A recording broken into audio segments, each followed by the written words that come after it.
the pilot spots a glowing burner plume. A MiG-35.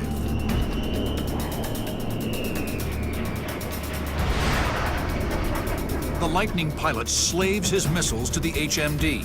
The missile's seeker head will now work to obtain lock on anything the pilot looks at. Just a glance, and the enemy's fate is sealed. But simultaneously, a SAM launch warning is projected onto the Lightning pilot's HMD. Again, he jams the missile and maneuvers against it. The HMD allows him to track the missile on its intercept course. But then another warning breaks the pilot's concentration. A nearby MiG has managed to launch a heat-seeking Archer 11 missile. The Russian-built Archer 11 has been the standard heat-seeking missile for MiG fighters since 1985. Continued upgrades will make the Archer 11 a threat long into the future. These Archer 11 short-range missiles, which are supposed to be better than the AIM-9 Sidewinder, they don't get as confused by flares as, for example, the Sidewinder on the F-22. The Lightning turns into the missile and deploys flares, but the Archer is equipped with an onboard computer that can distinguish infrared countermeasures from an aircraft engine. The F-35 is trapped, with a SAM in front and an Archer behind. To survive, he'll need the F-35's extreme maneuverability aided by its advanced fly-by-wire system.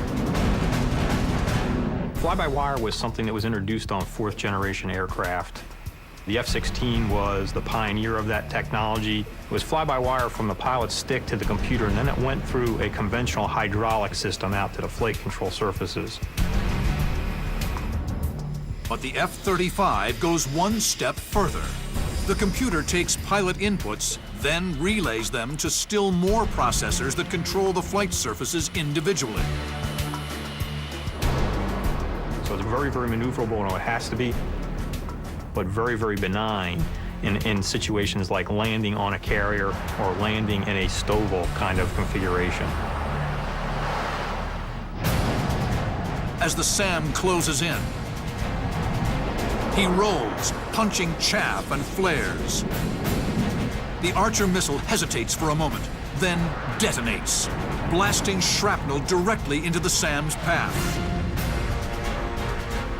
The Lightning streaks north, now safe within the SAM-free corridor he and his fellow pilots blasted away earlier in the night. He's informed that the rest of the MiG-35s have all been shot down, and the B-2s have successfully reached the target. The mission is accomplished, but the pilot's brief experience in an unstealthy F-35 is a stark reminder of just how vital the technology is. For an Air Force built on it, a scenario in which the stealth advantage is negated will quickly become a nightmare.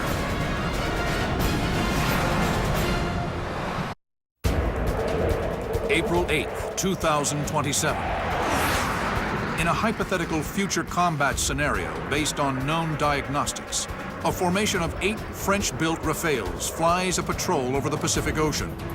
A flight of 4 American F-22 Raptors accompany them.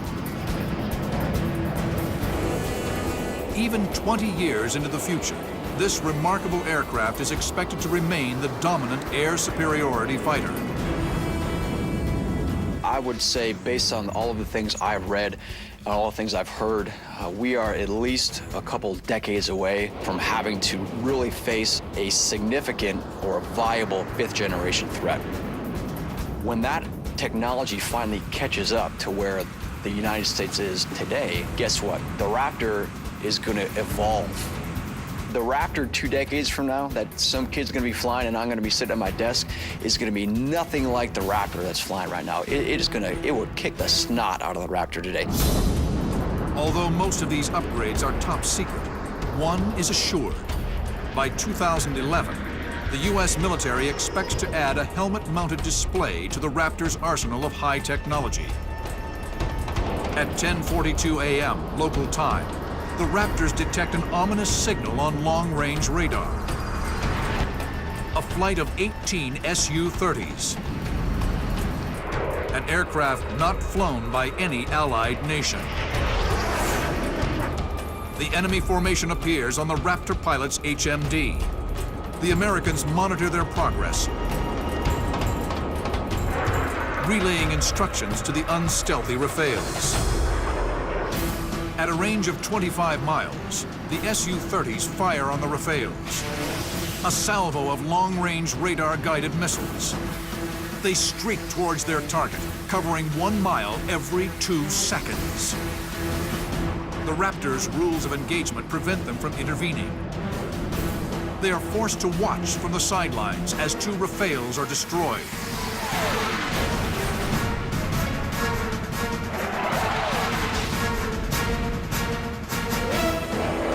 The rest retreat, unable to stand and fight in the face of 5-to-1 odds.